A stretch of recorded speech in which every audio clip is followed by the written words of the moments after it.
ವಿದ್ಯಾರ್ಥಿಗಳೇ, ಪ್ರಥಮ PUC ತರಗತಿಗಳನ್ನು ಓದಿ ಉತ್ತೀರ್ಣ ಹೊಂದಿ ದ್ವಿತೀಯ PUC ತರಗತಿಗಳಿಗೆ ಹಾಜರಾಗಿದ್ದೀರಿ. ಇನ್ನು ಮುಂದಕ್ಕೆ ತರಗತಿಗಳಿಗೆ ಕಾಲೇಜುಗಳಿಗೆ ಹೋಗಲಿಕ್ಕಿದ್ದೀರಿ. ಹಾಗೆ ನಿಮಗೆಲ್ಲ ಸ್ವಾಗತವನ್ನು ಬಯಸ್ತಿದ್ದೇನೆ. ನಮ್ಮ ಪದವಿ ಪೂರ್ವ ಶಿಕ್ಷಣ ಮಂಡಳಿ ನಮ್ಮ ದ್ವಿತೀಯ PUC ತರಗತಿಗಳಿಗೆ ನಿರ್ದಿಷ್ಟವಾದಂತಹ ಒಂದು ಪಠ್ಯಪುಸ್ತಕವನ್ನು ನಿಗದಿಪಡಿಸಿದೆ. ಈ ಪಠ್ಯಪುಸ್ತಕವನ್ನು ನೀವು ತಿಳ್ಕೊಳ್ಳುವಂಥದ್ದು ಅತಿ ಅಗತ್ಯ. ನಮ್ಮಲ್ಲಿ ದ್ವಿತೀಯ PUCಗೆ ಪದವಿ ಪೂರ್ವ ಶಿಕ್ಷಣ ಮಂಡಳಿ ಪ್ರಕಟಿಸಿದಂತಹ ಸೂಕ್ಷ್ಮ ಅರ್ಥಶಾಸ್ತ್ರ ಪರಿಚಯ ಅಂಥೇಳಿ ಒಂದು ಪಠ್ಯಪುಸ್ತಕ ಇದೆ. ಇದರೊಂದಿಗೆ ಇನ್ನೊಂದು ವಿಭಾಗ ಸಮಗ್ರ ಅರ್ಥಶಾಸ್ತ್ರ ಪರಿಚಯ ಎಂಬಂಥ ಇನ್ನೊಂದು ವಿಭಾಗ ಇದೆ. ಹೀಗೆ ಎರಡು ಪಠ್ಯಪುಸ್ತಕಗಳು ಈ ವರ್ಷದಲ್ಲಿ, ಶೈಕ್ಷಣಿಕ ವರ್ಷದಲ್ಲಿ ನೀವು ಅಭ್ಯಾಸ ಮಾಡಲಿಕ್ಕಿದ್ದೀರಿ. ಈ ಪಠ್ಯಪುಸ್ತಕಗಳನ್ನು ನೀವು ತೆಗೆದುಕೊಂಡು ನಿಮ್ಮೊಂದಿಗೆ ಈ ಪುಸ್ತಕವನ್ನು ಇಟ್ಟುಕೊಂಡು ಈ ತರಗತಿಗಳನ್ನು ಅಭ್ಯಾಸ ಮಾಡಲಿಕ್ಕೆ ಬಹಳ ಸುಲಭ ಆಗ್ತದೆ. ತರಗತಿಗಳಲ್ಲಿ ನಿಮ್ಮ ಪುಸ್ತಕಗಳಿದ್ದಾಗ ಈ ಪಾಠಗಳು ಸರಿಯಾಗಿ ನಿಮಗೆ ಅರ್ಥ ಮಾಡಿಕೊಂಡು ಹೋಗಲಿಕ್ಕೆ ಸಾಧ್ಯ ಆಗ್ತದೆ. ಅದೇ ರೀತಿ ಪದವಿ ಪೂರ್ವ ಶಿಕ್ಷಣ ಮಂಡಳಿ ಒಂದು ಕ್ವಶ್ಚನ್ ಬ್ಯಾಂಕನ್ನು ವೆಬ್ಸೈಟ್ನಲ್ಲಿ ಪ್ರಕಟಿಸಿದೆ. ಪ್ರಶ್ನಾವಳಿಗಳ ಒಂದು ಸೆಟ್ ಇದೆ. ಅದನ್ನು ನೀವು ಗಮನಿಸಿಕೊಂಡು ಆ ಪ್ರಶ್ನಾವಳಿಗೆ ಅನುಸಾರವಾಗಿ ಈ ಪಠ್ಯಪುಸ್ತಕದಲ್ಲಿ ಇದ್ದಂತಹ ವಿಚಾರಗಳು, ನೀವು ತಿಳಿದುಕೊಂಡಂತಹ ಪಠ್ಯವಸ್ತುಗಳು, ಇದನ್ನೆಲ್ಲ ಸೇರಿಕೊಂಡು ಒಂದು ಕ್ರಮಬದ್ಧವಾದಂತಹ ಪ್ರಶ್ನೋತ್ತರವನ್ನು ನೀವು ನಿಮ್ಮದೇ ಆದ ಕ್ರಮದಲ್ಲಿ ಬರೆದಿಟ್ಟುಕೊಂಡಾಗ ನಿಮಗೆ ಅಭ್ಯಾಸ ಮಾಡಲಿಕ್ಕೆ ಬಹಳ ಸುಲಭ ಆಗ್ತದೆ. ಹಾಗೆ ಇವತ್ತು ಸೂಕ್ಷ್ಮ ಅರ್ಥಶಾಸ್ತ್ರ ಪರಿಚಯ ಆ ವಿಷಯಕ್ಕೆ ಸಂಬಂಧಪಟ್ಟು ಅದರ ಮೊದಲನೇ ಅಧ್ಯಾಯ ಇಂಟ್ರೊಡಕ್ಷನ್ ಚಾಪ್ಟರ್ ಏನಿದೆ ಅದನ್ನು ಇವತ್ತು ತಿಳ್ಕೊಳ್ಳುವ. ಮುಖ್ಯವಾಗಿ ಈ ಇಂಟ್ರೊಡಕ್ಷನ್ ಚಾಪ್ಟ್ರಲ್ಲಿ ಸರಳ ಆರ್ಥಿಕತೆಯ ಬಗ್ಗೆ ಪ್ರಾರಂಭದಲ್ಲಿ ಒಂದು ಟಾಪಿಕ್ ಇದೆ. ನಾವು ಹಿಂದಿನ ತರಗತಿಗಳಲ್ಲಿ ಕಲಿತುಕೊಂಡಂಥ ವಿಚಾರಗಳಿಗೆ ಪೂರಕವಾಗಿ ಇವತ್ತು ಸರಳ ಆರ್ಥಿಕತೆ ಅಂದರೆ ಏನು, ಸರಳ ಆರ್ಥಿಕತೆಯಲ್ಲಿ ಬರುವಂತಹ ವಿಷಯಗಳೇನು ಎಂಬುದನ್ನು ತಿಳ್ಕೊಳ್ಳುವ. ಮೊದಲಿಗೆ ಹಿಂದಿನ ತರಗತಿಯಲ್ಲಿ ಅರ್ಥಶಾಸ್ತ್ರ ಅಂದರೆ ಏನು ಎಂಬುದನ್ನು ನಾವು ತಿಳ್ಕೊಂಡಿದ್ದೇವೆ. ಡೆಫಿನೇಷನ್ ಆಫ್ ಎಕನಾಮಿಕ್ಸ್, ಬಹಳಷ್ಟು ಡೆಫಿನೇಷನ್ಸ್ ಇದೆ, ವ್ಯಾಖ್ಯೆಗಳಿವೆ. ಆದರೆ ಬಹಳ ಸುಲಭವಾಗಿ ನಾವು ಅರ್ಥೈಸಿಕೊಳ್ಳಿಕ್ಕೆ ಅರ್ಥಶಾಸ್ತ್ರ ಅಂದರೆ ಏನು ಎಂಬುದನ್ನು ಹೇಳುವುದಾದರೆ, ಆರ್ಥಿಕ ಚಟುವಟಿಕೆಗಳ ಕುರಿತಾದ ಶಾಸ್ತ್ರ. ಇಷ್ಟು ನೆನಪಿಟ್ಕೊಳ್ಳಿಕ್ಕೆ ಸುಲಭ. ಅರ್ಥಶಾಸ್ತ್ರ ಅಂದರೆ ಏನು ಯಾರಾದರೂ ಕೇಳಿದರೆ, ವಿದ್ಯಾರ್ಥಿಗಳೇ, ನೀವು ಅರ್ಥಶಾಸ್ತ್ರ ಕಲಿಯುವ ವಿದ್ಯಾರ್ಥಿಗಳು, ನಿಮಗೆ ಅರ್ಥಶಾಸ್ತ್ರ ಅಂದರೆ ಏನು ಯಾರಾದರೂ ಕೇಳಿದರೆ ನೀವೇನು ಹೇಳ್ಬೋದು? ಭಾಳ ಸುಲಭವಾಗಿ ಆರ್ಥಿಕ ಚಟುವಟಿಕೆಗಳ ಕುರಿತಾದ ಶಾಸ್ತ್ರ.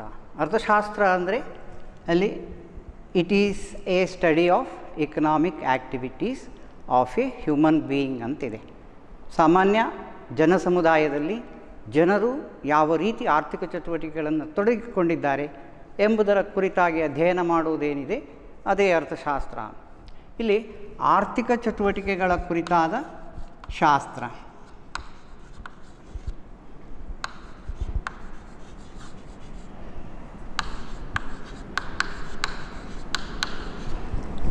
ಆರ್ಥಿಕ ಚಟುವಟಿಕೆಗಳ ಕುರಿತಾದ ಶಾಸ್ತ್ರ.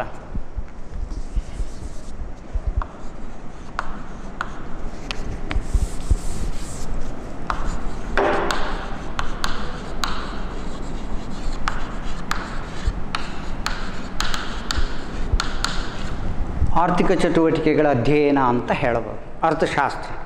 ಈಗ ಇಲ್ಲಿ ಇನ್ನೊಂದು ಸಂಶಯ ಬರ್ತದೆ ಅಥವಾ ಒಂದು ವಿಚಾರ ತಿಳ್ಕೊಳ್ಳುವ ಅಂತ ಆಗ್ತದೆ. ಆರ್ಥಿಕ ಚಟುವಟಿಕೆಗಳಂದರೆ ಏನು? ಸಾಮಾನ್ಯವಾಗಿ ನಾವು ಆಲೋಚನೆ ಮಾಡ್ತಾ ಹೋದಾಗೆ ಆರ್ಥಿಕ ಚಟುವಟಿಕೆಗಳಂದರೆ ಏನು? ಆದಾಯ ಗಳಿಸುವ ಚಟುವಟಿಕೆಗಳನ್ನು ಆರ್ಥಿಕ ಚಟುವಟಿಕೆಗಳು ಅಂತ ಹೇಳಬಹುದು. ಇಲ್ಲಿ ಆರ್ಥಿಕ ಚಟುವಟಿಕೆಗಳಿಗೆ ನಾವು ಹೇಗೆ ಹೇಳಬಹುದು? ಆದಾಯ ಗಳಿಸುವ ಚಟುವಟಿಕೆಗಳು.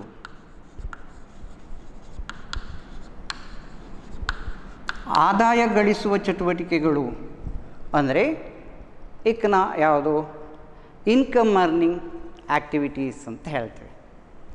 ನಮಗೆ ಆದಾಯ ಬರಬೇಕು, ನಮ್ಮ ಮುಂದಿನ ಜೀವನಕ್ಕೆ ಅನುಕೂಲವಾದಂತಹ ಆದಾಯ, ಎಲ್ಲದಕ್ಕೂ ಬೇಕಾಗುವುದೇನು? ಇನ್ಕಮ್, ಆದಾಯ ಗಳಿಸುವ ಚಟುವಟಿಕೆಗಳು, ಅದನ್ನು ಆರ್ಥಿಕ ಚಟುವಟಿಕೆಗಳು ಅಂತ ಹೇಳ್ತೇವೆ. ಈ ಆದಾಯ ಗಳಿಸುವ ಚಟುವಟಿಕೆಗಳಲ್ಲಿ ನಮಗೆ ಆದಾಯವನ್ನು ಪರಿಗಣಿಸಿಕೊಂಡು ನಾವು ಯಾವುದು ನಮ್ಮ ಬಯಕೆಗಳನ್ನು ಈಡೇರಿಸಿಕೊಳ್ಳಲಿಕ್ಕೆ ಸಾಧ್ಯವಾಗ್ತದೆ. ಇಲ್ಲೀಗ ಆದಾಯ ಗಳಿಸುವ ಚಟುವಟಿಕೆಗಳಿಂದ ದೊರೆತಂಥ ಆದಾಯ, ಈ ಆದಾಯ ಹೇಗೆ ಬರ್ತದೆ? ಚಟುವಟಿಕೆಗಳಲ್ಲಿ ನಮಗೆ ಸರಕುಗಳು ಮತ್ತು ಸೇವೆಗಳು ಉತ್ಪತ್ತಿ ಆಗ್ತದೆ.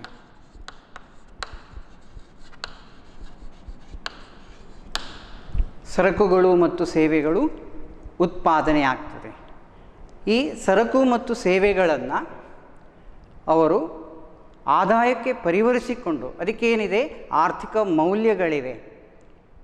ಆರ್ಥಿಕ ಮೌಲ್ಯಗಳನ್ನು ಅವರು ಆದಾಯವಾಗಿ ಪರಿಗಣಿಸಿಕೊಂಡು ಇತರ ಬಯಕೆಗಳು, ಇಲ್ಲಿ ಮುಖ್ಯವಾಗಿ ಈ ಸರಕು ಸೇವೆಗಳು ಯಾಕಾಗಿ ಬೇಕಾಗಿವೆ ಅಂತ ಹೇಳಿದರೆ ಅಪರಿಮಿತವಾದ ಬಯಕೆಗಳಿಗೆ,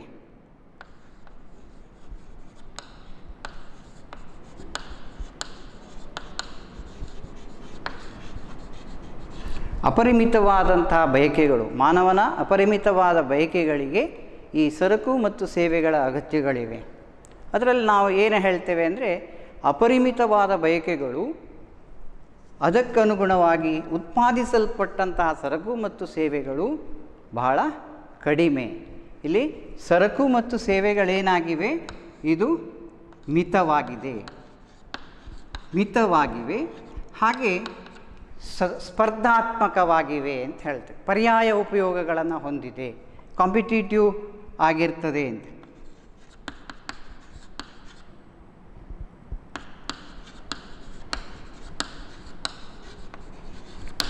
ಸ್ಪರ್ಧಾತ್ಮಕವಾಗಿವೆ.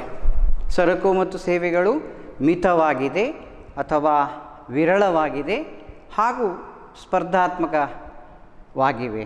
ಅಂದರೆ ಪರ್ಯಾಯ ಉಪಯೋಗಗಳನ್ನು ಒಳಗೊಂಡಿದೆ. ನಾವು ಯಾವುದೇ ಒಂದು ವಸ್ತುವನ್ನು, ಉದಾಹರಣೆಗೆ ರೈತ ಬೆಳೆದಂಥ ಬೆಳೆ ಏನಿದೆ ಅದನ್ನು ತನ್ನ ಆದಾಯಕ್ಕೆ ಪರಿವರ್ತನೆ ಮಾಡಿಕೊಳ್ಳಿಕ್ಕೆ ಸಾಧ್ಯ ಆಗ್ತದೆ. ಅದೇ ಬೆಳೆ ಏನು ಅವನ ಅಪರಿಮಿತವಾದ ಬಯಕೆಗಳಿಗೆ ಅದು ಕೊರತೆಯನ್ನು ಹೊಂದುತ್ತದೆ, ಸಾಕಾಗದೆ ಹೋಗುವ ಸಾಧ್ಯತೆ ಇದೆ. ಹೀಗೆ ಈ ಆದಾಯ ಗಳಿಸುವ ಚಟುವಟಿಕೆಗಳು ಸರಕು ಸೇವೆಗಳನ್ನು ಉತ್ಪಾದಿಸ್ತದೆ. ಉತ್ಪಾದಿಸಿದಂತಹ ಸರಕು ಸೇವೆಗಳು ಅಪರಿಮಿತವಾದಂಥ ಬಯಕೆಗಳಿಗೆ ಬಳಕೆಯಾಗ್ತದೆ. ಹಾಗೆ ಬಳಕೆಯಾಗುವ ಸಂದರ್ಭದಲ್ಲಿ ಅವುಗಳು ಕೊರತೆಯನ್ನು ಕಂಡುಕೊಳ್ಳುತ್ತದೆ. ಹಾಗೆ ಕೊರತೆಯೂ ಇದೆ. ಅದರೊಂದಿಗೆ ಕೊರತೆಗೆ ಮುಖ್ಯವಾಗಿ ಕಾರಣ ಏನು? ಸ್ಪರ್ಧಾತ್ಮಕವಾಗಿವೆ. ಈ ಥರ ನಾವು ಅರ್ಥಶಾಸ್ತ್ರದ ಬಗ್ಗೆ, ಆರ್ಥಿಕ ಚಟುವಟಿಕೆಗಳ ಕುರಿತಾಗಿ ನಾವು ತಿಳ್ಕೊಳ್ಳಿಕ್ಕೆ ಸಾಧ್ಯ ಇದೆ ಮತ್ತು ಹಿಂದೆ ತಿಳ್ಕೊಂಡಿದ್ದೇವೆ. ಇಷ್ಟು ವಿಚಾರಗಳು ನೀವು ಈಗಾಗಲೇ ತಿಳ್ಕೊಂಡಿದ್ದೀರಿ. ಇನ್ನು ಸರಳ ಆರ್ಥಿಕತೆ ಅಂತ ಒಂದು ವಿಚಾರ ಇದೆ. ಸರಳ ಆರ್ಥಿಕತೆ ನೆಕ್ಸ್ಟ್ ಟಾಪಿಕ್ ಏನಿದೆ, ಇದು ಅಧ್ಯಾಯ 1ರಲ್ಲಿ ಈ ಪರಿಚಯ ವಿಭಾಗದಲ್ಲಿ ಮೊದಲನೇ ಟಾಪಿಕ್ ಏನಿದೆ, ಇದು ಒಂದು ಸರಳ ಆರ್ಥಿಕತೆ ಅಂತಿದೆ. ನಾವೀಗ ಹಿಂದಿನ ತರಗತಿಗಳಲ್ಲಿ ತಿಳ್ಕೊಂಡಂಥ ವಿಚಾರಗಳ ಬಗ್ಗೆ ಪುನರ್ ಮನನ ಮಾಡಿಕೊಂಡೆವು. ಅರ್ಥಶಾಸ್ತ್ರ ಅಂದರೆ ಏನು, ಆರ್ಥಿಕ ಚಟುವಟಿಕೆಗಳ ಕುರಿತಾದ ಶಾಸ್ತ್ರ ಅಂತ ಹೇಗೆ ತಿಳ್ಕೊಂಡಿದ್ದೆವು, ಅದೇ ರೀತಿ ಮುಂದೆ ಒಂದು ಸರಳ ಆರ್ಥಿಕತೆ ಅದರ ವಿಚಾರವಾಗಿ ತಿಳ್ಕೊಳ್ಳುವ.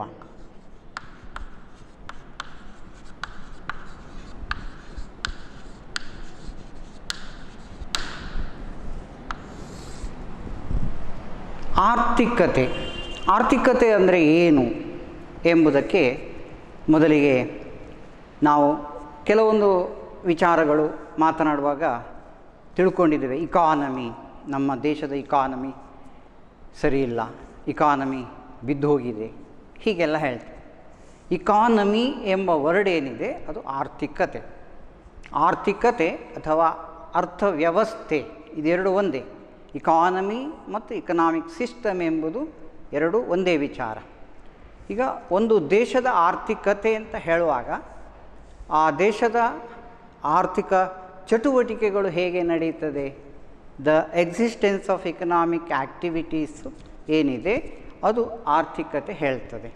ಒಂದು ದೇಶದ ಆರ್ಥಿಕತೆ ಆ ದೇಶದಲ್ಲಿ ಆರ್ಥಿಕ ಚಟುವಟಿಕೆಗಳು ಹೇಗೆ ನಡೀತದೆ, ಯಾವ ರೂಪದಲ್ಲಿ ಇದೆ ಅಥವಾ ಯಾವ ಅಸ್ತಿತ್ವದಲ್ಲಿದೆ ಎಂಬ ವಿಚಾರ. ಇಲ್ಲಿ ಆರ್ಥಿಕತೆ ಅಥವಾ ಅರ್ಥವ್ಯವಸ್ಥೆ ಎರಡೂ ಒಂದೇ ಎಂಬ ವಿಚಾರ ತಿಳ್ಕೊಂಡೆವು. ಈ ಅರ್ಥವ್ಯವಸ್ಥೆಗೆ ಸಂಬಂಧಪಟ್ಟು ಅರ್ಥವ್ಯವಸ್ಥೆಯಲ್ಲಿ ನಾವು ಬಹಳಷ್ಟು ವಿಭಾಗಗಳನ್ನು ನೋಡ್ತೇವೆ. ಜನರ ಆರ್ಥಿಕ ಚಟುವಟಿಕೆಗಳು ಹೇಗಿದೆ. ಆರ್ಥಿಕ ಚಟುವಟಿಕೆಗಳನ್ನು ನಾವು ಸಾಮಾನ್ಯವಾಗಿ 3 ವಿಭಾಗಗಳಲ್ಲಿ ವಿಂಗಡಣೆ ಮಾಡಿದ್ದೇವೆ. ಅದರಲ್ಲಿ ಕೃಷಿ ಚಟುವಟಿಕೆಗಳು ಮತ್ತು ಕೃಷಿ ಸಂಬಂಧಿ ಚಟುವಟಿಕೆಗಳು ಅಂತಿದೆ. ಸಂಬಂಧಿ ಚಟುವಟಿಕೆಗಳು, ಹಾಗೆ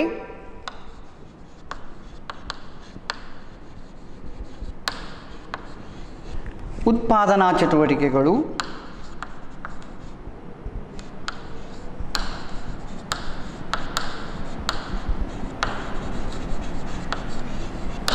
ಸೇವಾ ಚಟುವಟಿಕೆಗಳು.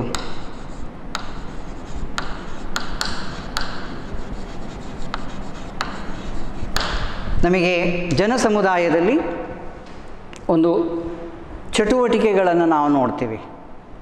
ನಮ್ಮ ದೇಶದ ಚಟುವಟಿಕೆಗಳು ಜನರು ಯಾವ ಚಟುವಟಿಕೆಗಳಲ್ಲಿ ತೊಡಗಿಸಿಕೊಂಡಿದ್ದಾರೆ. ಕೃಷಿ ಮತ್ತು ಅದಕ್ಕೆ ಸಂಬಂಧಪಟ್ಟ ಚಟುವಟಿಕೆಗಳಲ್ಲಿ ಬಹಳಷ್ಟು ಜನರು ಕಾಣ್ತೇವೆ. ಹಾಗೆ ಉತ್ಪಾದನಾ ಚಟುವಟಿಕೆಗಳಲ್ಲಿ ನೋಡ್ತೇವೆ, ಸೇವಾ ಚಟುವಟಿಕೆಗಳು ನೋಡ್ತೇವೆ. ಈ ಎಲ್ಲ ಚಟುವಟಿಕೆಗಳಿಂದ ನಮಗೆ ಏನು ಲಭ್ಯವಾಗ್ತದೆ, ಇದು ಸರಕು ಮತ್ತು ಸೇವೆಗಳ ಲಭ್ಯತೆ, ಉತ್ಪಾದನೆ ಆಗ್ತದೆ. ಸರಕು ಮತ್ತು ಸೇವೆಗಳು, ನಾನು ಹಿಂದೆ ಹೇಳಿದಾಗೆ ಸರಕು ಮತ್ತು ಸೇವೆಗಳಿಗೆ ಆರ್ಥಿಕ ಮೌಲ್ಯಗಳಿರ್ತದೆ. ಇಕನಾಮಿಕ್ ಗೂಡ್ಸ್ ಅಂತ ಹೇಳ್ತೇವೆ. ಸರಕು ಮತ್ತು ಸೇವೆಗಳನ್ನು ನಾವು ಆರ್ಥಿಕ ಸರಕುಗಳು ಅಂತ ಹೇಳ್ತೇವೆ. ಅದೇ ಈ ಆರ್ಥಿಕ ಮೌಲ್ಯಗಳಿಲ್ಲದ ಸರಕುಗಳು ಅಥವಾ ಸೇವೆಗಳು, ಅದನ್ನು ನಾವು ಆರ್ಥಿಕ ಸರಕುಗಳು ಅಂತ ಹೇಳೋದಿಲ್ಲ. ಫಾರ್ ಎಕ್ಸಾಂಪಲ್, ಮನೆಯಲ್ಲಿ ಮಾಡುವಂಥ ತಾಯಿ ಮಾಡುವಂಥ ಕೆಲಸ ಏನಿದೆ ಅದಕ್ಕೆ ಯಾವುದೇ ಪೇಮೆಂಟ್ ಇಲ್ಲ, ಯಾವುದೇ ಒಂದು ಕೂಲಿ ಅಥವಾ ಮಜೂರಿ ಕೊಡೋದಿಲ್ಲ. ಅದೇ ನಾವು ಏನು ಸಾಮಾನ್ಯವಾಗಿ ಫ್ರೀ ಕ್ಲಾಸ್ ಮಾಡ್ತೇವೆ, ಫ್ರೀ ಟ್ಯೂಷನ್ ಕೊಡ್ತೇವೆ, ಒಬ್ಬನಿಗೆ ಪಾಠ ಮಾಡ್ತೇವೆ, ಹಣ ತಗೊಳ್ಳದೇ ಇರ್ತೇವೆ, ಅಥವಾ ಸೇವೆಯನ್ನು ನಾವು ಸೇವಾ ಶುಲ್ಕವಾಗಿ ಪಡೆಯುವುದಿಲ್ಲ. ಅಂಥ ಸಂದರ್ಭದಲ್ಲಿ ಅವುಗಳಿಗೆ ಆರ್ಥಿಕ ಮೌಲ್ಯಗಳಿಲ್ಲ ಅಂತ. ಹಾಗಾಗಿ ಯಾವುದೇ ಒಂದು ಸರಕು ಸೇವೆಗಳು ಅದು ಆರ್ಥಿಕ ಮೌಲ್ಯಗಳನ್ನು ಹೊಂದಿದ್ದರೆ ಅದನ್ನು ನಾವು ಆರ್ಥಿಕ ಸರಕುಗಳು ಅಂತ ಹೇಳ್ತೇವೆ. ಹಾಗೆ ಈ ಸರಕುಗಳಂದರೆ ಏನು, ಸೇವೆಗಳಂದರೆ ಏನು, ಅದರ ವಿಚಾರವು ಸ್ವಲ್ಪ ಮಟ್ಟಿಗೆ ನಾವಿಲ್ಲಿ ತಿಳ್ಕೊಳ್ಬೇಕಾಗ್ತದೆ. ಸರಕುಗಳನ್ನು ಗೋಚರ ಸರಕುಗಳು ಅಂತ ಹೇಳ್ತೇವೆ. ಸರಕುಗಳನ್ನು ಗೋಚರ ಸರಕುಗಳು, ಕಣ್ಣಿಗೆ ಕಾಣಿಸುವ ಸರಕುಗಳು. ಅಲ್ಲಿ ಒಂದು ಮೂರ್ತ ರೂಪ ಇರ್ತದೆ. ಕಣ್ಣಿಗೆ ಆ ಉತ್ಪಾದನಾ ಸರಕು ಏನು, ಮರದಿಂದ ಮೇಜಾದಾಗ, ಮರದಿಂದ ಒಂದು ಫರ್ನಿಚರ್ ಅಥವಾ ಪೀಠೋಪಕರಣ ಆದಾಗ ಅದಕ್ಕೆ ಒಂದು ಸ್ಪಷ್ಟ ರೂಪ ಸಿಗ್ತದೆ. ಹಾಗೆ ಬಿತ್ತನೆ ಬೀಜಗಳು, ನಾವು ಕೃಷಿ ಉತ್ಪನ್ನಗಳನ್ನು ಪಡಿಬೋದು. ಇದೆಲ್ಲ ಒಂದು ಗೋಚರ ಸರಕುಗಳ ರೂಪದಲ್ಲಿ ಕಾಣ್ತೀವಿ. ಹಾಗಾಗಿ ಅದನ್ನು ನಾವು ಏನು ವಿಸಿಬಲ್ ಗೂಡ್ಸ್ ಅಂತ ಹೇಳ್ತೇವೆ. ಹಾಗೆ ಸೇವೆಗಳನ್ನು ಅಗೋಚರ ಸರಕುಗಳು ಅಂತ ಹೇಳ್ತೇವೆ. ಕಣ್ಣಿಗೆ ಕಾಣಿಸದ ಸೇವೆಗಳು. ಈಗ ನಾವು ಅಧ್ಯಾಪಕರು ಮಾಡುವಂಥ ಉಪನ್ಯಾಸ ಏನಿದೆ ಅದು ಹೇಗೆ ಅಂತ ಹೇಳಬೇಕಾದ್ರೆ ಸ್ವತಃ ಬಂದು ಪಾಠ ಕೇಳಬೇಕಾಗ್ತದೆ. ಅಲ್ಲಿ ಹೇಗೆ ಅಂತ ಹೇಳಲಿಕ್ಕೆ ಬರೋದಿಲ್ಲ, ಅದನ್ನು ಒಂದು ಸ್ಪಷ್ಟತೆಯನ್ನು ಕೊಡಲಿಕ್ಕೆ ಸಾಧ್ಯ ಇಲ್ಲ. ಹಾಗೆ ಸೇವಾ ವಲಯಗಳೆಲ್ಲವೂ ಏನಾಗ್ತದೆ, ಅದು ಅಗೋಚರ ಸರಕುಗಳು. ಹೀಗೆ ಗೋಚರ ಮತ್ತು ಅಗೋಚರ ಸರಕುಗಳು ಅಂಥೇಳಿ ಆರ್ಥಿಕ ಸರಕುಗಳಲ್ಲಿ ನಮಗೆ 2 ವಿಭಾಗ ಕಾಣ್ತೀವಿ. ಹಾಗೆ ಇನ್ನೊಂದು ಸಂಪನ್ಮೂಲಗಳು ಅಂತ. ಈಗ ಇಲ್ಲಿ ಈ ಸರಕು ಮತ್ತು ಸೇವೆಗಳು ಯಾಕಾಗಿವೆ ಎಂಬುದರ ಬಗ್ಗೆ ನಾವು ಸ್ಪಷ್ಟ ನೋಡಿದ್ವಿ. ಜನರು ಯಾಕೆ ಆರ್ಥಿಕ ಚಟುವಟಿಕೆಗಳಲ್ಲಿ ತೊಡಗಿಕೊಂಡಿರ್ತಾರೆ, ಆ ಅರ್ಥವ್ಯವಸ್ಥೆಯಲ್ಲಿ ಕೃಷಿ, ಉತ್ಪಾದನೆ, ಸೇವಾ ವಲಯಗಳು ಯಾಕಿವೆ, ಇದೆಲ್ಲ ನಾವು ಅರ್ಥ ಆಯ್ತು ಈಗ ನಮಗೆ. ಹಾಗಾಗಿ ಸರಕು ಸೇವೆಗಳು, ಉತ್ಪಾದಿಸಲ್ಪಟ್ಟಂಥ ಸರಕು ಸೇವೆಗಳು ಯಾಕಾಗಿವೆ, ಮಾನವನ ಅಪರಿಮಿತವಾದಂಥ ಬಯಕೆಗಳನ್ನು ಈಡೇರಿಸಿಕೊಳ್ಳಿಕ್ಕಾಗಿ ಇದೆ ಅಂತ ನಮಗೆ ಸ್ಪಷ್ಟ ಆಯಿತು.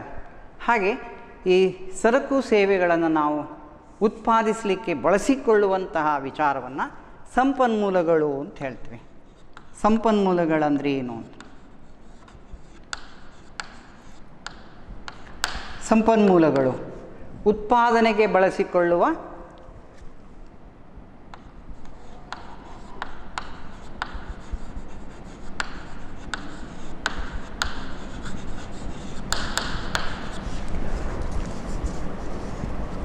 ಭೂಮಿ, ಹಾಗೆ ಶ್ರಮ, ಬಂಡವಾಳ ಹೇಳಿದ ಕೂಡಲೇ ಮಾನವ ನಿರ್ಮಿತ ಸರಕುಗಳು, ಯಂತ್ರೋಪಕರಣಗಳು, ಕಚ್ಚಾ ವಸ್ತುಗಳು ಹೀಗೆಲ್ಲ ಬರ್ತದೆ. ಹೀಗೆ ಉತ್ಪಾದನೆಗೆ ಬಳಸಿಕೊಳ್ಳುವ ಭೂಮಿ, ಶ್ರಮ, ಬಂಡವಾಳ ಇದನ್ನು ಸಂಪನ್ಮೂಲಗಳಂತ ಹೇಳ್ತೇವೆ. ಸರಕು ಮತ್ತು ಸೇವೆಗಳು ಅದು ನಮಗೆ ಆರ್ಥಿಕ ಸರಕುಗಳಾಗ್ತದೆ, ಬಯಕೆಗಳಿಗಾಗಿ ಬೇಕು. ಈಗ ಉತ್ಪಾದನೆಗೆ ಲಭ್ಯವಿರುವಂಥ ಸಂಪನ್ಮೂಲಗಳು ಇಲ್ಲಿ ಏನಾಗಿದೆ, ಈ ಸಂಪನ್ಮೂಲಗಳ ಕೊರತೆ ಏನಿದೆ, ಈ ಕೊರತೆಯ ಪರಿಣಾಮ ಏನು. ಸಂಪನ್ಮೂಲಗಳು ನಮಗೆ ಯಾವಾಗಲೂ ಏನಾಗಿವೆ, ಕೊರತೆಯಲ್ಲಿವೆ.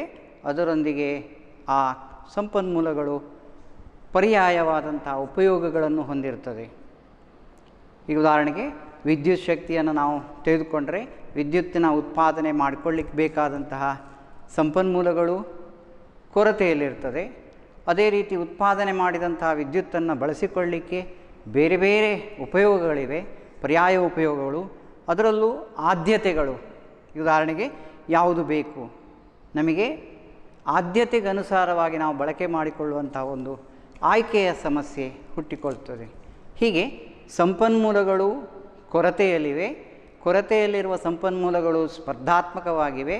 ಸ್ಪರ್ಧಾತ್ಮಕವಾಗಿರುವುದರಿಂದ ಆಯ್ಕೆಯ ಸಮಸ್ಯೆಗಳು ಹುಟ್ಟಿಕೊಳ್ತವೆ ಎಂಬುದು ನಾವಿಲ್ಲಿ ತಿಳ್ಕೊಳ್ಳುವಂಥ ವಿಚಾರ. ಆರ್ಥಿಕತೆಯಲ್ಲಿ ಆರ್ಥಿಕ ಚಟುವಟಿಕೆಗಳು ಯಾವ ರೀತಿ ನಡೀತಾ ಇದೆ, ಅದೇ ರೀತಿ ಆರ್ಥಿಕ ಚಟುವಟಿಕೆಗಳಿಂದ ಲಭ್ಯವಾದಂತಹ ಉತ್ಪಾದಿತ ಉತ್ಪನ್ನಗಳು, ಸರಕು ಸೇವೆಗಳು ಯಾವುದು ಅಂತ ತಿಳ್ಕೊಂಡೆವು. ಆ ಸರಕು ಸೇವೆಗಳನ್ನು ಉತ್ಪಾದಿಸಲಿಕ್ಕೆ ಬಳಸಿಕೊಳ್ಳುವಂಥ ಸಂಪನ್ಮೂಲಗಳೇನು, ಆ ಸಂಪನ್ಮೂಲಗಳು ನಮಗೆ ಲಭ್ಯತೆಗನುಸಾರವಾಗಿ ಅದು ಕೊರತೆಯಲ್ಲಿದೆ, ಪರ್ಯಾಯ ಉಪಯೋಗಗಳನ್ನು ಹೊಂದಿದೆ, ಸ್ಪರ್ಧಾತ್ಮಕವಾಗಿವೆ. ಹೀಗಾಗಿ ನಮಗೆ ಆಯ್ಕೆಯ ಸಮಸ್ಯೆಗಳು ಹುಟ್ಟಿಕೊಳ್ತದೆ. ಈ ರೀತಿ ಒಂದು ಸರಳ ಆರ್ಥಿಕತೆಯಲ್ಲಿ ಯಾವ ರೀತಿಯ ಚಟುವಟಿಕೆಗಳು ನಡೆಯುತ್ತದೆ ಅಂತ. ಅದೇ ರೀತಿ ಒಬ್ಬ ವ್ಯಕ್ತಿ, ಇಲ್ಲಿ ಸಮುದಾಯದಲ್ಲಿ, ಜನಸಮುದಾಯದಲ್ಲಿ ಒಬ್ಬ ವ್ಯಕ್ತಿ ಅಂತ ಬರ್ತಾನೆ, ಬಳಕೆ ಮಾಡಿಕೊಳ್ಳುವಂಥ, ಅವನನ್ನು ನಾವು ಕನ್ಸ್ಯೂಮರ್ ಅಂತ ಹೇಳ್ತೀವಿ, ಅಥವಾ ಗ್ರಾಹಕ. ಒಬ್ಬ ವ್ಯಕ್ತಿ ಅಂತ ನಾವು ಪರಿಗಣಿಸುವುದೇನಿದೆ, ಅದರಲ್ಲಿ ಗ್ರಾಹಕನಾಗಿರ್ಬೋದು, ಹಾಗೆ ಒಂದು ಕುಟುಂಬ ಆಗಿರ್ಬೋದು, ಅಥವಾ ಒಂದು ಸಂಸ್ಥೆಯಾಗಿರ್ಬೋದು. ನಾವೀಗ ಈ ಸರಕು ಸೇವೆಗಳನ್ನು ಉಪಯೋಗಿಸಿಕೊಳ್ಳುವವರು ಯಾರು ಎಂಬುದು, ಅದು ಜನಸಮುದಾಯದಲ್ಲಿ ಒಬ್ಬ ವ್ಯಕ್ತಿಯಾಗಿರುತ್ತದೆ. ಅಂದರೆ ಗ್ರಾಹಕರಾಗಿರ್ತಾರೆ, ಕುಟುಂಬ ಆಗಿರ್ತದೆ, ಸಂಸ್ಥೆಯಾಗಿರ್ತದೆ. ಹೀಗೆ ಕುಟುಂಬ, ಗ್ರಾಹಕ, ಕುಟುಂಬ, ಸಂಸ್ಥೆ, ಈ ರೀತಿಯ ಒಂದು ಏನು ಹೇಳ್ತೇವೆ, ಇಂಡಿವಿಜುವಲ್ ಯೂನಿಟ್ ಅಂತ, ಆರ್ಥಿಕ ಸಂಘಟನೆಗೆ ಸಂಬಂಧಪಟ್ಟು ಆರ್ಥಿಕ ಯೂನಿಟ್ ಅಂತ, ಎಕನಾಮಿಕ್ ಯೂನಿಟ್ ಅಂತ ನಾವು ಏನು ಕರಿತೇವೆ, ಅದು ಒಂದು ವ್ಯಕ್ತಿಗೆ ಪರಿಗಣಿಸಲ್ಪಡ್ತದೆ ಅಂತ. ಹೀಗೆ ಈ ವ್ಯಕ್ತಿಗೆ ಪರಿಗಣಿಸಲ್ಪಟ್ಟಂಥ ವಿಚಾರಗಳಿಗೆ ಅಲ್ಲಿ ಒಂದು ಕೃಷಿ ಕುಟುಂಬ ತನ್ನ ಗಳಿಸಿದಂಥ ಕೃಷಿ ಉತ್ಪನ್ನದಿಂದ ಹೇಗೆ ತನ್ನ ಬೇಕು ಬೇಡಗಳನ್ನು ಬಯಕೆಗಳನ್ನು ಈಡೇರಿಸಿಕೊಳ್ತದೆ ಎಂಬುದು, ಹಾಗೆ ಒಬ್ಬ ಶಿಕ್ಷಕ ಅಥವಾ ಶಿಕ್ಷಕಿ ತನ್ನ ಸಂಪನ್ಮೂಲವನ್ನು ತನ್ನ ಬಯಕೆಗಳಿಗೆ ಏನು ಉತ್ಪಾದನೆ ಮಾಡ್ತಾರೆ ಮತ್ತು ಅದನ್ನು ಬಯಕೆಗಳಿಗೆ ಹೇಗೆ ಉಪಯೋಗಿಸ್ಕೊಳ್ತಾರೆ ಎಂಬ ವಿಚಾರ ಇದೆ.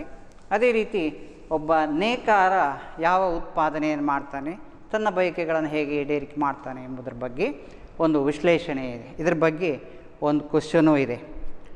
ನಿಮಗೆ 4 ಅಂಕಗಳ ಒಂದು ಕ್ವಶನ್ ಕೇಳ್ತಾರೆ. ಜನಸಮುದಾಯದಲ್ಲಿ ಒಬ್ಬ ಕೃಷಿ ಕುಟುಂಬ ಶಿಕ್ಷಕಿ ಅಥವಾ ನೇಕಾರನ ಚಟುವಟಿಕೆಯ ಬಗ್ಗೆ ಸವಿರವಾದಂತಹ ವಿವರಣೆಯನ್ನು ಕೊಡಿ ಎಂಬುದಾಗಿ ಒಂದು ಕ್ವಶನ್ ಇದೆ. ಹಾಗೆ ಇಲ್ಲಿ ಒಬ್ಬ ಕೃಷಿ ಕುಟುಂಬವನ್ನು ಪರಿಗಣಿಸಿಕೊಂಡಾಗ ಒಬ್ಬ ಕೃಷಿಕ ಏನು ಮಾಡ್ತಾನೆ, ತನ್ನಲ್ಲಿ ಲಭ್ಯತೆ ಇರುವಂತಹ ಸೀಮಿತ ಸಂಪನ್ಮೂಲವನ್ನು ಬಳಸಿಕೊಂಡು ಉತ್ಪಾದನೆ ಮಾಡ್ತಾನೆ. ಆ ಉತ್ಪಾದಿಸಿದಂತಹ ಸರಕನ್ನು ಅದು ಆರ್ಥಿಕ ಮೌಲ್ಯ ಇರುವುದರಿಂದ ಅದನ್ನು ಏನು ಮಾಡ್ತಾನೆ, ತನಗೆ ಬೇಕಷ್ಟನ್ನು ಉಳಿಸಿಕೊಂಡು ಉಳಿದದ್ದನ್ನು ಅವನು ತನ್ನ ಇತರ ಬಯಕೆಗಳ ಈಡೇರಿಕೆಗಾಗಿ ಉಪಯೋಗಿಸ್ಕೊಳ್ತಾನೆ. ಮಕ್ಕಳ ವಿದ್ಯಾಭ್ಯಾಸ ಇರ್ಬೋದು ಅಥವಾ ತನ್ನ ಇತರ ಬೇಕು ಬೇಡಗಳನ್ನು ಉಪಯೋಗಿಸ್ಕೊಳ್ಳಿಕ್ಕೆ ಆಗ್ತದೆ. ಹೀಗೆ ಕೃಷಿ ಕುಟುಂಬ ತನ್ನ ಉತ್ಪಾದನೆಯನ್ನು ಹೇಗೆ ಬಳಸಿಕೊಳ್ತಾನೆ ಎಂಬುದರ ಬಗ್ಗೆ ವಿವರಣೆ ಇದೆ, ನಿಮ್ಮ ಪಠ್ಯಪುಸ್ತಕದಲ್ಲಿ ಸಿಗ್ತದೆ. ಅದೇ ರೀತಿ ಒಬ್ಬ ಶಿಕ್ಷಕ ಅಥವಾ ಶಿಕ್ಷಕಿ ತನ್ನ ಸೇವೆಯನ್ನು ಕೊಡ್ತಾನೆ. ಸೇವಾ ವಲಯದ ಒಂದು ವಿಶ್ಲೇಷಣೆ ಇದೆ. ತನ್ನ ಕಲಿತಂಥ ವಿದ್ಯೆಯನ್ನು ತನ್ನ ವಿದ್ಯಾರ್ಥಿಗಳಿಗೆ ಮನದಟ್ಟು ಮಾಡಿಕೊಳ್ಳಿಕ್ಕೆ ಉಪಯೋಗಿಸ್ಕೊಳ್ತಾರೆ. ಹೀಗೆ ವಿದ್ಯಾರ್ಥಿಗಳಿಗೆ ಸೇವೆಯನ್ನು ಒದಗಿಸುವುದರಿಂದ ಅಲ್ಲಿ ವೇತನ ರೂಪವಾಗಿ ಆದಾಯವನ್ನು ಗಳಿಸ್ತಾರೆ. ಆ ಆದಾಯವನ್ನು ತನ್ನ ಇತರ ಅಗತ್ಯಗಳಿಗೆ ಬಳಕೆ ಮಾಡ್ತಾರೆ. ಅದೇ ರೀತಿ ನೇಕಾರ ಇನ್ನೊಂದು ಉತ್ಪಾದಿತ ಉತ್ಪನ್ನ ಕೈಗಾರಿಕೆಗಳಿಗೆ ಸಂಬಂಧಪಟ್ಟು ನೇಕಾರ ತಾನು ಉತ್ಪಾದಿಸಿದ ಬಟ್ಟೆ, ತನ್ನಲ್ಲಿ ಉತ್ಪನ್ನ ಏನಿದೆ ಆ ನೇಕಾರ ಉತ್ಪಾದಿಸಿದ ಬಟ್ಟೆ ಏನಿದೆ ಆ ಬಟ್ಟೆಯನ್ನು ಮಾರಾಟ ಮಾಡಿ ಅದರಿಂದ ಆದಾಯ ಗಳಿಸಿ ತನ್ನ ಅಗತ್ಯಗಳನ್ನು ಪೂರೈಸ್ತಾನೆ ಅಂತ. ಹೀಗೆ ಯಾವುದೇ ಚಟುವಟಿಕೆಗಳನ್ನು ನಾವು ನೋಡ್ತಾ ಹೋದಾಗಲೂ ಅಲ್ಲಿ ಆ ಆರ್ಥಿಕತೆಯಲ್ಲಿ ಕಂಡುಬರುವಂತಹ ಚಟುವಟಿಕೆಗಳಲ್ಲಿ ಸೀಮಿತವಾದ ಸಂಪನ್ಮೂಲಗಳನ್ನು ಬಳಸಿಕೊಂಡು ತನ್ನ ಆದಾಯವನ್ನು ಪಡ್ಕೊಂಡು ಆ ಆದಾಯದಿಂದ ಇತರ ಅಗತ್ಯಗಳನ್ನು ಅಪರಿಮಿತವಾದಂಥ ಬಯಕೆಗಳಲ್ಲಿ ಆದ್ಯತೆಯ ಮೇರೆಗೆ ಪೂರೈಸಿಕೊಂಡು ಹೋಗ್ತಾರೆ ಎಂಬ ವಿಚಾರ ನಾವಿಲ್ಲಿ ತಿಳ್ಕೊಂಡೆವು. ಇದಿಷ್ಟು ಒಂದು ಸರಳ ಆರ್ಥಿಕತೆ ಅಂದರೆ ಏನು ಎಂಬುದರ ಬಗ್ಗೆ. ಹಿಂದಿನ ವಿಚಾರ ಆರ್ಥಿಕತೆಯ ಬಗ್ಗೆ ನಾವು ತಿಳ್ಕೊಂಡೆವು. ಒಂದು ದೇಶದ ಆರ್ಥಿಕತೆ ಯಾವ ಸ್ವರೂಪದಲ್ಲಿದೆ ಎಂಬುದರ ಬಗ್ಗೆ ತಿಳ್ಕೊಂಡ ಮೇಲೆ ಈ ಆರ್ಥಿಕತೆಯ ಕೇಂದ್ರೀಯ ಸಮಸ್ಯೆಗಳೇನು ಅಂತ ಮುಂದಿನ ವಿಚಾರ. ಆರ್ಥಿಕತೆಯ ಕೇಂದ್ರೀಯ ಸಮಸ್ಯೆಗಳು ಅಂತ ಹೇಳಿದರೆ, ಈಗ ನಾವು ಸಂಪನ್ಮೂಲಗಳು ಭಾಳಷ್ಟು ಕೊರತೆಯಲ್ಲಿದೆ. ಆರ್ಥಿಕತೆಯಲ್ಲಿ ನಮಗೆ ಲಭ್ಯವಾಗುವಂತಹ ಉತ್ಪಾದಿತ ಸರಕುಗಳು ಸೇವೆಗಳು, ಹಾಗೆ ಆ ಸರಕು ಸೇವೆಗಳ ಉತ್ಪಾದನೆಗೆ ಬೇಕಾದಂತಹ ಭೂಮಿ, ಶ್ರಮ, ಬಂಡವಾಳ ಇದು ಕೊರತೆಯಲ್ಲಿದೆ. ಈ ಕೊರತೆಯಲ್ಲಿರುವಂತಹ ಸಂಪನ್ಮೂಲಗಳನ್ನು ನಾವು ಹೇಗೆ ಹಂಚಿಕೆ ಮಾಡಿಕೊಳ್ಳಬೇಕು, ಈ ಹಂಚಿಕೆ ಮಾಡಿಕೊಳ್ಳುವ ವಿಚಾರದಲ್ಲಿ ಸಮಸ್ಯೆಗಳು ಅಂತ ಕಂಡುಕೊಳ್ತೇವೆ. ಮುಖ್ಯವಾಗಿ ನಮ್ಮ ಬದುಕಿನ ಮೂಲಭೂತ ಆರ್ಥಿಕ ಚಟುವಟಿಕೆಗಳಲ್ಲಿ ಸರಕು ಸೇವೆಗಳು ಹೇಗೆ ಹಂಚಿಕೆ ಆಗ್ತದೆ ಎಂಬುದರ ಬಗ್ಗೆ ನಾವು ತಿಳ್ಕೊಂಡಾಗ ಅದರಲ್ಲಿ ಅನುಭೋಗ,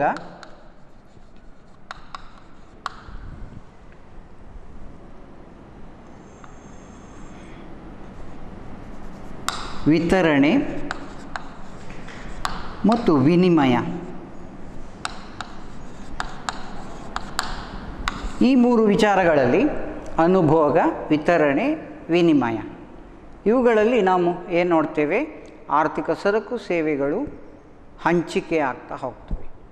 ಅದೇ ರೀತಿ ಆರ್ಥಿಕ ಸಂಪನ್ಮೂಲಗಳನ್ನು ನಾವು ಹಂಚಿಕೆ ಮಾಡುವಂಥ ವಿಚಾರಗಳಿಗೆ ಸಂಬಂಧಪಟ್ಟು ನಮ್ಮಲ್ಲಿರುವಂಥ ಸಂಪನ್ಮೂಲಗಳೇನು, ಆ ಸಂಪನ್ಮೂಲಗಳು ಗುರುತಿಸಿಕೊಂಡು ಯಾವ ರೀತಿಯಲ್ಲಿ ಅದನ್ನು ಉತ್ಪಾದಿಸಬೇಕು, ಹಾಗೆ ಆ ಉತ್ಪಾದಿಸಿದಂಥ ಸರಕುಗಳು ಹೇಗೆ ವಿನಿಮಯಗೊಳ್ಳಬೇಕು, ವಿತರಣೆಗೊಳ್ಳಬೇಕು ಎಂಬುದರ ಬಗ್ಗೆ ವಿಶ್ಲೇಷಣೆ ಮಾಡಿದಾಗ ಆ ವಿಶ್ಲೇಷಣೆ ನಮಗೆ ಸೆಂಟ್ರಲ್ ಪ್ರಾಬ್ಲಮ್ಸ್ ಅಂತ ಹೇಳ್ತೇವೆ.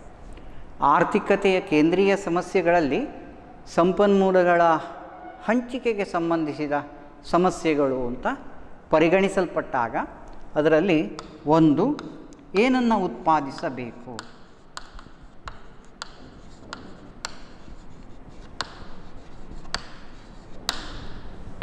ಎರಡನೇದು ಹೇಗೆ ಉತ್ಪಾದಿಸಬೇಕು,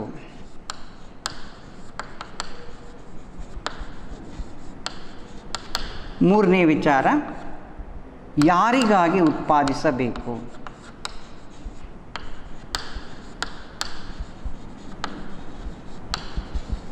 ಪರೀಕ್ಷಾ ದೃಷ್ಟಿಯಲ್ಲಿ ನಾವು ಏನು ಹೇಳ್ತೇವೆ, ಆರ್ಥಿಕತೆಯ ಕೇಂದ್ರೀಯ ಸಮಸ್ಯೆಗಳ ಅಂದರೆ ಏನು ಅಂತ ಒಂದು 2 ಮಾರ್ಕ್ಸಿನ ಕ್ವಶನ್ ಇದೆ.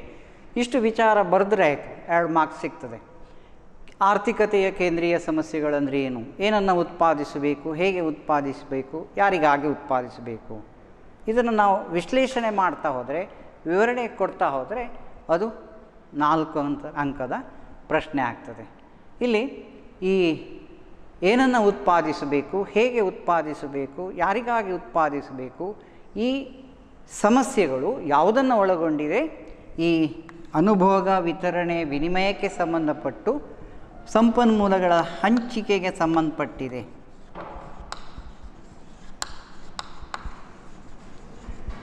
ಸಂಪನ್ಮೂಲಗಳನ್ನು ನಾವು ಸಮರ್ಪಕವಾಗಿ ಹಂಚಿಕೆ ಮಾಡೋದರ ಅಗತ್ಯ ಏನಿದೆ, ಇದು ಏನಾಗಿವೆ, ಕೊರತೆಯಲ್ಲಿದೆ, ಅದರೊಂದಿಗೆ ಸ್ಪರ್ಧಾತ್ಮಕವಾಗಿವೆ. ಈ ಕಾರಣಕ್ಕಾಗಿ ಆಯ್ಕೆಯ ಸಮಸ್ಯೆ ಇದೆ. ಹೀಗೆ ಸಂಪನ್ಮೂಲಗಳ ಹಂಚಿಕೆ, ಕೊರತೆ, ಸ್ಪರ್ಧಾತ್ಮಕವಾಗಿರುವುದು, ಆಯ್ಕೆಯ ಸಮಸ್ಯೆ ಹುಟ್ಟಿಕೊಳ್ಳಲಿಕ್ಕೆ ಕಾರಣವಾದ್ದು, ಈ ವಿಚಾರಗಳಿಗೆ ಸಂಬಂಧಿಸಿ ನಾವು ಅದನ್ನು ಪ್ರಾಬ್ಲಮ್ಸ್ ಅಂತ ಹೇಳ್ತೇವೆ. ಹೀಗೆ ಒಂದನೇ ವಿಚಾರವನ್ನು ತಿಳ್ಕೊಂಡ್ರೆ ಏನನ್ನು ಉತ್ಪಾದಿಸಬೇಕು, ಇದು ಒಂದು ಆಯ್ಕೆಯ ವಿಚಾರಕ್ಕೆ ಸಂಬಂಧಪಟ್ಟು ಹೇಳ್ತದೆ. ಆಯ್ಕೆಯ ಸಮಸ್ಯೆ ಇದೇನು, ಏನನ್ನು ಹೇಳ್ತದೆ, ಆಯ್ಕೆಯ ಸಮಸ್ಯೆಯನ್ನು ಸೂಚಿಸ್ತದೆ. ಆಯ್ಕೆಯ ಸಮಸ್ಯೆ, ಸಂಪನ್ಮೂಲಗಳನ್ನು ನಾವು ಹೇಗೆ ಆಯ್ಕೆ ಮಾಡಿಕೊಳ್ಬೇಕು, ನಮ್ಮಲ್ಲಿ ಲಭ್ಯವಿರುವ ಸಂಪನ್ಮೂಲಗಳೇನು, ಅದನ್ನು ಯಾವ ಪ್ರಮಾಣದಲ್ಲಿ ಉತ್ಪಾದಿಸಬೇಕು, ಹಾಗೆ ಆ ಉತ್ಪಾದನೆಗೆ ಬೇಕಾದಂತಹ ಬಂಡವಾಳ ಸರಕುಗಳು, ಹಾಗೆ ಶ್ರಮಶಕ್ತಿ, ಭೂಮಿ, ಇದೆಲ್ಲವನ್ನು ಪರಿಗಣಿಸಿಕೊಂಡು ನಮ್ಮ ಉತ್ಪಾದನಾ ಮಟ್ಟ ಯಾವ ರೀತಿಯಲ್ಲಿರಬೇಕು ಎಂಬುದನ್ನು ನಿರ್ಧರಿಸುವುದು. ಸಂಪನ್ಮೂಲಗಳನ್ನು ನಾವು ಗುರುತಿಸಿಕೊಂಡು ಅದನ್ನು ಆಯ್ಕೆ ಮಾಡಿಕೊಳ್ಳುವುದು, ಆದ್ಯತೆಯ ಮೇಲೆ ಆಯ್ಕೆ ಮಾಡಿಕೊಂಡು ಅದನ್ನು ಉತ್ಪಾದಿಸುವುದು ಹೇಗೆ ಎಂಬುದರ ವಿಚಾರವಾಗಿ ಒಂದು ಆರ್ಥಿಕತೆ ನಿಂತಿರುತ್ತದೆ. ಹಾಗೆ ಎರಡನೇ ವಿಚಾರ ಏನಿದೆ, ಹೇಗೆ ಉತ್ಪಾದಿಸಬೇಕು. ಈ ಹೇಗೆ ಉತ್ಪಾದಿಸಬೇಕು ಇದು ಉತ್ಪಾದನಾ ತಂತ್ರಜ್ಞಾನವನ್ನು ಪರಿಗಣಿಸಿಕೊಂಡಿರ್ತದೆ. ಇಲ್ಲಿ ಇದನ್ನು ನಾವು ಏನು ಹೇಳ್ತೇವೆ, ಕಾರ್ಯತಂತ್ರದ ಸಮಸ್ಯೆ.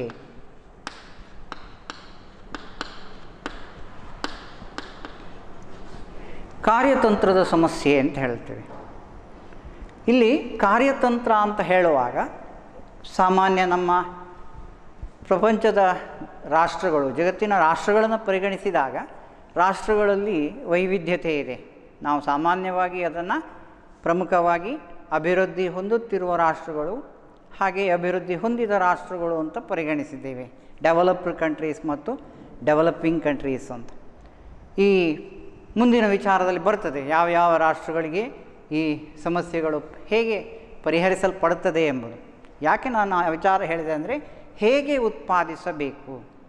ಒಂದು ದೇಶದ ಲಭ್ಯತೆ, ಸಂಪನ್ಮೂಲಗಳ ಲಭ್ಯತೆಗೆ ಅನುಗುಣವಾಗಿ ಅಲ್ಲಿ ಕಾರ್ಯತಂತ್ರವನ್ನು ರೂಪಿಸಿಕೊಳ್ಳುವುದರ ಅವಶ್ಯಕತೆ ಇದೆ. ಪ್ರಾಬ್ಲಮ್ ಆಫ್ ಟೆಕ್ನಿಕ್ಸ್ ಅಂತ ಹೇಳ್ತೇವೆ ಇಲ್ಲಿ. ಇದು ಪ್ರಾಬ್ಲಮ್ ಆಫ್ ಚಾಯ್ಸ್, ಇದು ಪ್ರಾಬ್ಲಮ್ ಆಫ್ ಟೆಕ್ನಿಕ್ಸ್. ಹೇಗೆ ಉತ್ಪಾದಿಸಬೇಕು? ಪ್ರಾಬ್ಲಮ್ ಆಫ್ ಟೆಕ್ನಿಕ್ಸಲ್ಲಿ ನಾವು ಲೇಬರ್ ಇಂಟೆನ್ಸಿವ್ ಆಗಿದೆಯೋ ಅಥವಾ ಕ್ಯಾಪಿಟಲ್ ಇಂಟೆನ್ಸಿವ್ ಆಗಿರಬೇಕು ಅಂತ ನಿರ್ಧಾರ ಮಾಡ್ತೇವೆ. ಏನದು ಲೇಬರ್ ಇಂಟೆನ್ಸಿವ್ ಅಂದರೆ ಏನು ಅಂತ? ಇಲ್ಲಿ ಶ್ರಮ ಸಾಂದ್ರ ಉತ್ಪಾದನೆ ಬೇಕು. ಈಗ ಉದಾಹರಣೆಗೆ ನಮ್ಮ ಭಾರತದಂಥ ರಾಷ್ಟ್ರದಲ್ಲಿ ಜನಸಂಖ್ಯೆ, ಅಪಾರವಾದಂಥ ಜನಸಂಖ್ಯೆ ಇದೆ, ಶ್ರಮಶಕ್ತಿಯ ಲಭ್ಯತೆ ಇದೆ. ಈ ಶ್ರಮಶಕ್ತಿಯನ್ನು ನಾವು ಹೇಗೆ ಪರಿಗಣಿಸಿಕೊಳ್ಳಬಹುದು, ಉಪಯೋಗಿಸ್ಕೊಳ್ಬೋದು? ನಮ್ಮ ಉತ್ಪಾದನೆಯಲ್ಲಿ ತೊಡಗಿಸ್ಕೊಳ್ಳುವಂಥದ್ದು. ಉತ್ಪಾದನೆಯಲ್ಲಿ ತೊಡಗಿಸಿಕೊಂಡಾಗ ಶ್ರಮಶಕ್ತಿಯನ್ನೇ ಬಳಕೆ ಮಾಡಿಕೊಂಡು ಉತ್ಪಾದನೆಯಲ್ಲಿ ತೊಡಗಿಸ್ಕೊಳ್ಳೋದಕ್ಕೆ ನಾವು ಲೇಬರ್ ಇಂಟೆನ್ಸಿವ್ ಟೆಕ್ನಿಕ್ ಅಂತ ಹೇಳ್ತೇವೆ. ಏನದು? ಶ್ರಮ ಸಾಂದ್ರ ಉತ್ಪಾದನೆ ಅಂತ ಹೇಳ್ತೇವೆ. ಶ್ರಮ ಸಾಂದ್ರ, ಲೇಬರ್ ಇಂಟೆನ್ಸಿವ್ ಅಂತ. ಇನ್ನೊಂದು ವಿಚಾರ ಏನಿದೆ, ಇದು ಕ್ಯಾಪಿಟಲ್ ಇಂಟೆನ್ಸಿವ್, ಬಂಡವಾಳ ಸಾಂದ್ರ ಉತ್ಪಾದನೆ. ಬಂಡವಾಳ ಸಾಂದ್ರ, ಇಲ್ಲಿ ಬಂಡವಾಳ, ಇಲ್ಲಿ ಏನಿದೆ, ಬಂಡವಾಳಕ್ಕೆ ಕೊರತೆ ಇಲ್ಲ. ಬಂಡವಾಳ ಅಂತ ಮ್ಯಾನ್ ಮೇಡ್ ಥಿಂಗ್ಸ್, ಉತ್ಪಾದನೆಗೆ ಬಳಸಿಕೊಳ್ಳುವಂತಹ ವಿಚಾರಗಳು, ಯಂತ್ರೋಪಕರಣಗಳಿರ್ಬೋದು, ಹಾಗೆ ಹಣಕಾಸು ವಿಚಾರಗಳು, ಅದನ್ನು ಸಹ ಹೇಳ್ತೇವೆ. ಆದಾಯದ ಮಟ್ಟ ಇರ್ಬೋದು. ಇದನ್ನೆಲ್ಲ ಪರಿಗಣಿಸಿಕೊಂಡಾಗ ಅಲ್ಲಿ ಕ್ಯಾಪಿಟಲ್ ಇಂಟೆನ್ಸಿವ್ ಅಂತ ಹೇಳ್ತೇವೆ. ಒಂದು ದೇಶದ ಸ್ಥಿತಿಗತಿಯನ್ನು ಪರಿಗಣಿಸಿಕೊಂಡು ಆರ್ಥಿಕ ಚಟುವಟಿಕೆಗಳು ಯಾವ ರೀತಿಯಲ್ಲಿ ತನ್ನ ಉತ್ಪಾದನೆಯನ್ನು ಹೆಚ್ಚಿಸಿಕೊಳ್ಳಲಿಕ್ಕೆ ಸಾಧ್ಯ ಇದೆ. ಶ್ರಮದ ಬಳಕೆಯಿಂದ ಉತ್ಪಾದನೆಯನ್ನು ಹೆಚ್ಚಿಸ್ಕೊಳ್ಬೋದು, ಅಥವಾ ಬಂಡವಾಳವನ್ನು ನಾವು ಹೂಡಿಕೆ ಮಾಡೋದ್ರ ಮೂಲಕ ಬಂಡವಾಳ ಸಾಂದ್ರ, ಬಂಡವಾಳದ ಹೆಚ್ಚು ಬಂಡವಾಳವನ್ನು ಉಪಯೋಗಿಸ್ಕೊಳ್ಳೋದ್ರ ಮೂಲಕ ಅದನ್ನು ಉತ್ಪಾದನೆ ಮಾಡ್ಬೋದು. ಇನ್ನು 2 ವಿಚಾರಗಳು ನೋಡಿದೆವು, ಆಯ್ಕೆಯ ಸಮಸ್ಯೆ ಹಾಗೆ ಕಾರ್ಯತಂತ್ರದ ವ್ಯವಸ್ಥೆ ಸಮಸ್ಯೆ. ಕೊನೆಯದಾಗಿರುವುದು ಈ ಯಾರಿಗಾಗಿ ಉತ್ಪಾದಿಸಬೇಕು. ಸರಕು, ಉತ್ಪಾದಿಸಿದ ಸರಕು ಮತ್ತು ಸೇವೆಗಳು ಯಾರಿಗಾಗಿ, ನಮ್ಮ ಯಾವ ಒಂದು ದೇಶದ ಜನರ ಬಯಕೆಗಳೇನು, ಅವರ ಸಾಮರ್ಥ್ಯಗಳೇನು, ಇದನ್ನು ಸಹ ನಾವು ಪರಿಗಣಿಸ್ತೇವೆ.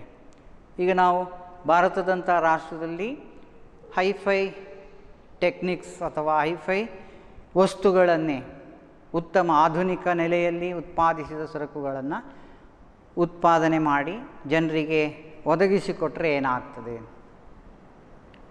ಇಲ್ಲಿ ಭಾರತದಂಥ ಜನತೆಯಲ್ಲಿ ಏನಿದೆ, ಶ್ರೀಮಂತರ ವರ್ಗ ಬೇರೆ, ಬಡವರ ವರ್ಗ ಜಾಸ್ತಿ ಇದೆ. ಶ್ರೀಮಂತರು ಕಡಿಮೆ ಇದ್ದಾರೆ, ಬಡವರು ಜಾಸ್ತಿ ಇದ್ದಾರೆ. ಅಲ್ಲಿ ಇನ್ಈಕ್ವಾಲಿಟಿ ಇದೆ. ಶ್ರೀಮಂತ ಬಡವರ ನಡುವೆ ಒಂದು ರೀತಿಯ ಅಂತರ ಜಾಸ್ತಿ ಇದೆ. ಹಾಗಾಗಿ ಶ್ರೀಮಂತಿಕೆಯ ವಸ್ತುಗಳು, ಶ್ರೀಮಂತ ಜನರು ಬಳಸುವಂಥ ವಸ್ತುಗಳೇನಿದೆ, ಆ ಹೈಫೈ ವಸ್ತುಗಳೇನಿದೆ, ಅದಕ್ಕೆ ಜನರ ಬೇಡಿಕೆ ಕಡಿಮೆ ಇದೆ. ನಮ್ಮಲ್ಲಿ ಏನಿದೆ, ಬಡತನದ ಪ್ರಮಾಣ, ಆದಾಯದ ಮಟ್ಟ, ನಾವು ಅದನ್ನು ಬಡತನವನ್ನು ಏನು ಹೇಳ್ತೀವಿ, ಆದಾಯದ ಮಟ್ಟದ ಆಧಾರದಲ್ಲಿ ನಿರ್ಧಾರ ಮಾಡ್ತೇವೆ. ಆ ಆದಾಯದ ಮಟ್ಟ ಕಡಿಮೆ ಆದ ಹಾಗೆ ಅವರ ಪರ್ಚೇಸಿಂಗ್ ಪವರ್ ಅಂತ ಹೇಳ್ತೇವೆ, ತೆಗೆದುಕೊಳ್ಳುವ ಹಣದ ಕೊಳ್ಳುವ ಸಾಮರ್ಥ್ಯ ಏನಿದೆ ಅದು ಕಡಿಮೆ ಆಗ್ತದೆ. ಹಾಗೆ ಜನರನ್ನು ಗಮನಿಸಿಕೊಂಡು, ಒಂದು ದೇಶದ ಜನರ ಬೇಕು ಬೇಡಗಳನ್ನು ಗಮನಿಸಿಕೊಂಡು ಯಾರಿಗಾಗಿ ಉತ್ಪಾದಿಸಬೇಕು, ಅಲ್ಲಿ ಶ್ರೀಮಂತಿಕೆಯ ವಸ್ತುಗಳನ್ನು ಆಧುನಿಕ ನೆಲೆಯಲ್ಲಿ ಉತ್ಪಾದಿಸಬೇಕು, ಅಥವಾ ಬಡವರಿಗಾಗಿ ಬಳಕೆಗೆ ಬೇಕಾದಂತಹ ಕಡಿಮೆ ದರ್ಜೆಯ, ಕಡಿಮೆ ಬೆಲೆಯ ವಸ್ತುಗಳನ್ನು ಉತ್ಪಾದಿಸಬೇಕು. ಇದನ್ನು ನಿರ್ಧಾರ ಮಾಡೋದೇನಿದೆ, ಇದು ವಿನಿಮಯಕ್ಕೆ ಸಂಬಂಧಪಟ್ಟು ವಿನಿಮಯದ ಸಮಸ್ಯೆ ಆಗ್ತದೆ. ಪ್ರಾಬ್ಲಮ್ ಆಫ್ ಡಿಸ್ಟ್ರಿಬ್ಯೂಷನ್ ಅಂತ ಹೇಳ್ತೇವೆ. ಏನು, ಈಗ ಕಾರುಗಳ ಉತ್ಪಾದನೆಯ ಬದಲಿಗೆ ನಮ್ಮ ದೇಶದ ಅನುಭೋಗಿ ಸರಕುಗಳು, ನಮ್ಮ ದೇಶದ ಜನರಿಗೆ ಅನುಭೋಗಿ ಸರಕುಗಳನ್ನೇ ನಾವು ಹೆಚ್ಚು ಉತ್ಪಾದನೆ ಮಾಡಿದಾಗ ಹೆಚ್ಚು ಜನರಿಗೆ ಅದು ಲಭ್ಯವಾಗ್ತದೆ. ಕೊರತೆಯ ಸಂಪನ್ಮೂಲಗಳನ್ನು ನಾವು ಸಮರ್ಪಕವಾಗಿ ಹಂಚಿಕೆ ಮಾಡಿದಾಗ ಆಗ್ತದೆ. ಇಲ್ಲ, ಶ್ರೀಮಂತಿಕೆಯ ಸರಕುಗಳೇ ಉತ್ಪಾದನೆ ಮಾಡಿದಾಗ ಅಲ್ಲಿ ಬಡವರ ಕಡೆಗಣನೆ ಆಯಿತು, ಬಡವರಿಗೆ ಬೇಕಾದಂಥ ಸರಕುಗಳು ಲಭ್ಯ ಆಗ್ತಾ ಇಲ್ಲ. ಅದು ಶ್ರೀಮಂತರ ಪರವಾಗಿದೆ, ಈ ರೀತಿ ಬರ್ತದೆ. ಹಾಗಾಗಿ ಅಲ್ಲಿ ಒಂದು ರೀತಿಯ ಸಮತೋಲನದ ಆರ್ಥಿಕತೆಯನ್ನು ಸಮತೋಲನವನ್ನು ಕಾಯ್ದುಕೊಳ್ಳುವುದರ ಅವಶ್ಯಕತೆ ಇದೆ.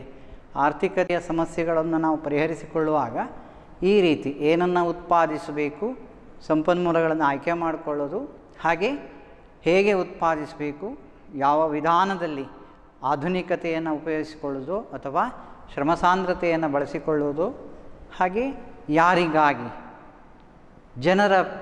ಜನರನ್ನು ಗಮನಿಸಿಕೊಂಡು ಜನರ ಬೇಡಿಕೆಯನ್ನು ಗಮನಿಸಿಕೊಂಡು ಉತ್ಪಾದನೆ ಮಾಡಬೇಕು ಎಂಬ ವಿಚಾರ ತಿಳ್ಕೊಳ್ತೀವಿ. ಹೀಗೆ ಈ ಆರ್ಥಿಕತೆಯ ಕೇಂದ್ರೀಯ ಸಮಸ್ಯೆಗಳು ಪ್ರಾಮುಖ್ಯವಾಗಿ ಕೊರತೆಯ ಸಂಪನ್ಮೂಲಗಳ ಸಮರ್ಪಕ ಹಂಚಿಕೆಗೆ ಸಂಬಂಧಿಸಿದ ಸಮಸ್ಯೆಗಳಾಗಿವೆ ಎಂಬುದನ್ನು ತಿಳ್ಕೊಂಡೆವು.